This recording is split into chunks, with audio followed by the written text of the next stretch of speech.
Friends ఇప్పుడు తేందుట్టాలో ball పడింది. ఇప్పుడు మనోడు నిప్పు వెలిగించి దాన్ని తీస్తాడు. ఒక 5 నిమిషాల్లో నిప్పులో వెలిగించి బాల్ ఎలా తీస్తుందో చూస్తాడు.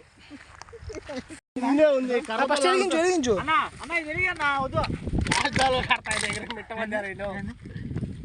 అదో బాల్ ఆడే ఉంటుంది కిందే ఉంది చూడు.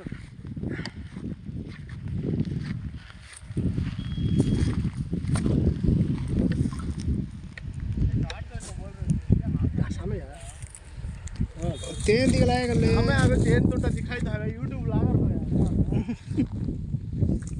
नहीं यार तेल दिखलो ये जान है वाला ले जूम कर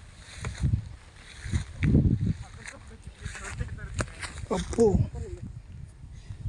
हमें यार तो वीडियो में दिखना तेल टूटे बाल दिसना వద్దని దౌడతాయి బాల్ తీసాడు తమ్ముడు. చిప్లీ ఆనందం చూడండి. చిప్లీ అనే పిల్లవాడు చెన్నైలో చదువుతున్నాడు, ఐటీ బీటీ ఏదో.